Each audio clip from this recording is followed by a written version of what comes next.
good afternoon everybody. My name's Chris Mackie and I'm here today to talk to you about achieving profitability in e-groceries. And we're going to provide you some insights from Scandinavia. Now, Scandinavian grocery retailers are managing to achieve profitability in stores, even with some of the most expensive salaries and highest salaries in the world. This presentation is going to showcase how they're leveraging their existing assets, their stores, their staff, and embracing technology to achieve profitability. But before I do that, let me introduce just a little bit about myself so I'm not a stranger up here. So my name's Chris Mackie. I've had a long history in both grocery and also e-commerce. I was originally a grocery retailer working for Asda. Way back in the 90s when everyone was inventing home shopping, I was setting up a dark store for Asda. I've also spent a long career with Blue Yonder, very much focused on warehouse management. One of the first projects I ever did was for Ricardo Home Shopping in the UK. I've also worked for Oracle. When I was at Oracle, I was running e-commerce, and a lot of the big grocery retailers in the UK and internationally were using their technology to run their grocery websites. More recently, I've been working for Metapack, very much focused on e-commerce delivery, and around about 80% of the top 100 in the UK used their software, as well as around about a third of the retailers across Europe. And more recently, I've joined Strongpoint to head up their e-commerce as the SVP of the e-commerce and also the MD for the UK. Now, I'm going to start off by just showing you a little bit of an insight into the profit margin of common online grocery models worldwide. Now, there's a few things I want you really to take from this statistic. The first one is that click and collect is a lot more profitable than when you're actually doing delivery. The next thing I really want to highlight from this statistic is that as you go left to right, there's increasing profitability the more automation you add into the process. You can see in-store picking at the left all the way through to micro-fulfillment and CSCs on the right. Now, this statistic is useful to help you see those two trends, but I'm not sure I completely agree with the level of profitability that is seen out in the industry. So if you see here, it's still saying very much that in-store groceries are unprofitable, but that's not what we're seeing in Scandinavia. Let me take just one case study as an example. This is ICA. ICA is the largest food retailer in Scandinavia. They're also the largest grocery retailer in Sweden. They've got around about 36% market share. They've got around 1,300 stores. Now, they're quite unique. They're owner-operated stores. Now, they're actually managing to achieve pretty good profitability in stores, around about 10% in a hypermarket and around about 8% in a convenience store. Now, they're bucking the trend, so how are they managing to achieve this? How is this possible? Now, the first thing, if you really want to achieve profitability in stores, is to introduce hyper-efficient picking. Now, we've all been out into stores in the UK, and we've seen grocery retailers picking. It's an incredibly slow process, and in-store picking in the UK really does get a bad rap. Now, what is it that they're really doing differently? How do you really improve that picking? In Scandinavia, they're achieving pick rates of between 200 and 300 units per labour hour, whereas in the UK, you're typically sub 100. So how are they doing it, and what's the difference? Now, if you really want hyper-efficient picking, you've got to look at every single aspect of the process. Now, the first thing is it has to be incredibly easy to use. If you came and saw the picking that they're doing at ICA, you would see it's incredibly natural. They're hands-free. They've got wrist-mounted devices. They've got scanners on their fingers. When you watch them actually pick the items, you're going to watch them picking up items as they go around the store, just like you and I would in a grocery store, picking up multiple items and then placing them into the trolley. It's an incredibly easy tool to lose. If you can't learn how to use something as quickly as you use an app, it's not worth it. We live in an environment where we pick up apps every day. You don't get a manual that goes with the app. You need to be able to train it in less than 5 minutes. And the final thing is you really need to augment that picker. If you look at every aspect of the process, you're going to be looking at the trolley. You need a trolley that is perfectly optimized for picking. You need to make sure that they're hands-free. You need to make sure the printer is printing almost instantaneously so it's not slowing them down. The next thing you really want to do if you want to achieve that profitability is to influence consumer behavior to click and collect. In the UK, we've been conditioned over many decades to consider delivery for grocery, whereas when you move to Scandinavia, you're going to see a lot more click and collect. If you went to Sweden, around about 52% now is click and collect compared to delivery. In the UK, we're still trailing around about 20% click and collect. Now, you really want to focus on click and collect because the last mile is incredibly expensive.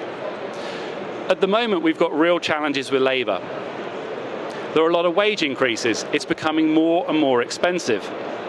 And these costs are really mounting up. Now, not all click and collect is created equal. You can have a drive-through solution. You can have an in-store pickup, but it's still very labour intensive. What you're going to see if you went to one of those eco-stores are grocery lockers.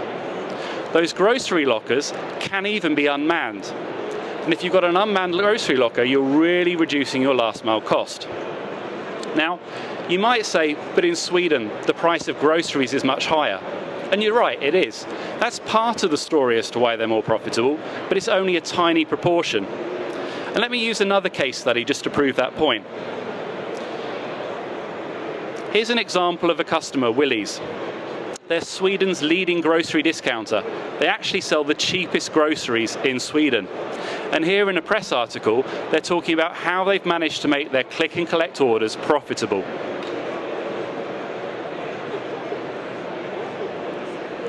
Now, click and collect isn't standing still, it is evolving. There are a few trends that I want to highlight to you around click and collect. The first one is the ability to go unmanned.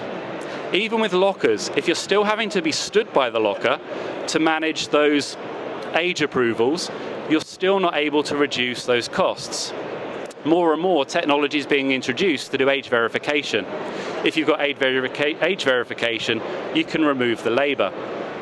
The next trend is around going mobile. You see a lot of lockers now being used in events, pop-up events almost. It's also quite expensive to install a locker. Therefore, there's a lot of usage out there of trialing mobile lockers to actually test out locations before you commit to a permanent installation. And the other trend that you'd see is around going local. If you have one central store that is enabling click and collect through regional spokes, you're able to get that product closer to the consumer. And the closer to the consumer you are, the more profitable it's going to be. Now, as I mentioned before, in the UK, we're still a long way off that 52% you see in Sweden with regards to grocery lockers and click and collect. But we're starting to embrace more and more self-service becoming part of our life, and the pandemic's accelerated this. Now parcel lockers are a way of life. They're everywhere in the UK, through InPost and also through Amazon, and we accept them. You've been used to going to an ATM for decades to self-serve for cash. Because of the pandemic, it really accelerated the self-service checkouts. So to me, it's just a natural evolution. So what's really happening beyond the store? When you go beyond a store, there are two common models. First model is the CFC. We know it in the UK because it's Ocado's model. They have a dedicated CFC. Now, it's been around for a very, very long time. I was there the first day the Hatfield CFC opened in 2002. Now, a CFC is very, very expensive to implement. You need a very high turnover. Typically, it's centralized and you've still got high delivery costs. Now, alternative models that are becoming more and more popular, especially across Scandinavia and the rest of the world, are micro-fulfillment centers. Typically a much smaller footprint. It may be part of an existing store. In the UK, we've got an awful lot of big stores where a CFC could easily be integrated into the existing store or sat alongside the store. Now, there are many other models with regards to CFCs. The quick commerce players that are out there are using micro-fulfillment centers very much to enable their business model as well. Now, that very first slide that I showed you around the profitability shows very clearly that the micro-fulfillment centers are becoming more profitable than those very, very large CFCs. Now, I don't totally buy into the statistics that are out there in the industry, and I've already shown you very much that in-store profitability in Scandinavia is much higher than the in-store profitability you typically see in these industry studies. So if you can buy into that, you'll also understand that the profitability goes up as you move into the CFCs and the micro-fulfillment centers with a real focus on the operational process. So what are the benefits to a retailer of a micro-fulfillment center? Now, the first thing is you're able to leverage your store. As I mentioned before, there are a lot of big store footprints in the UK that could really make use of a micro-fulfillment center at the back of the store.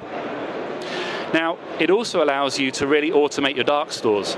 Some of the first forays into dark stores is very much a manual dark store. I had a manual dark store when I was back in Asda back in the 90s. Now you're able to add a lot more automation into that and really get great return on investment. Now, it's also a lot faster.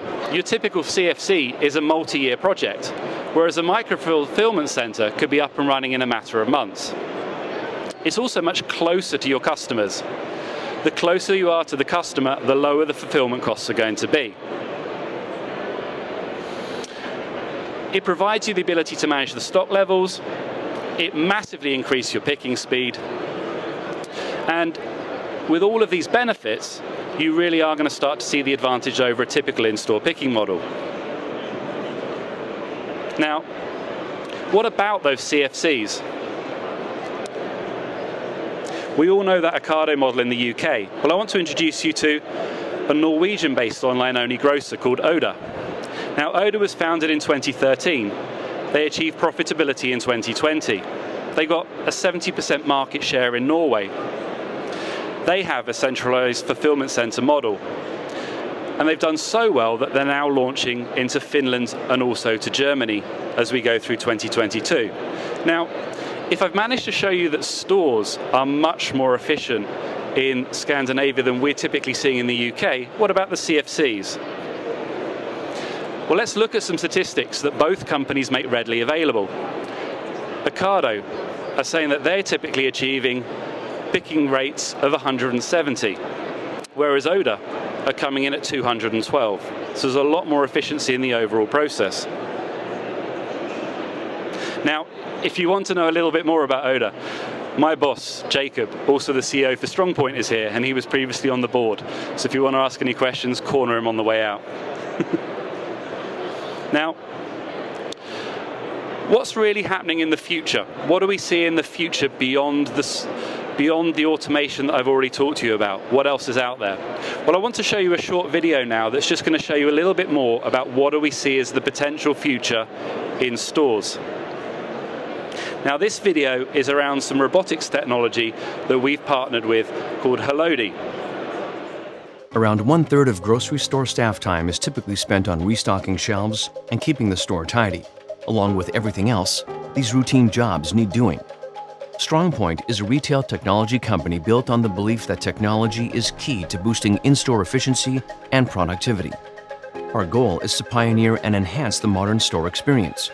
After successfully launching several retail innovations, Strongpoint has now partnered with Helodi Robotics and their humanoid retail robot to assist staff with mundane tasks such as restocking and inventory, freeing up human staff to take care of customers.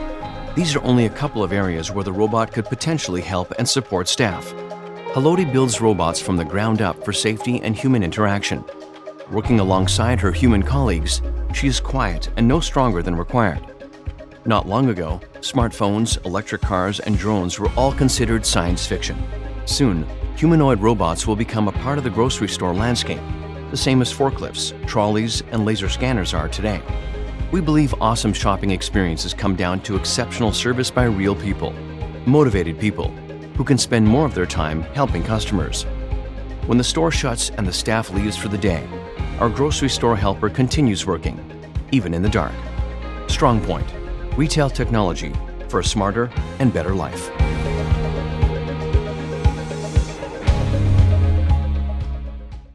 That might be a bit of a leap into the future at the moment, but we've got retailers in Scandinavia who are trialing that technology in the coming year and working on developing it with us.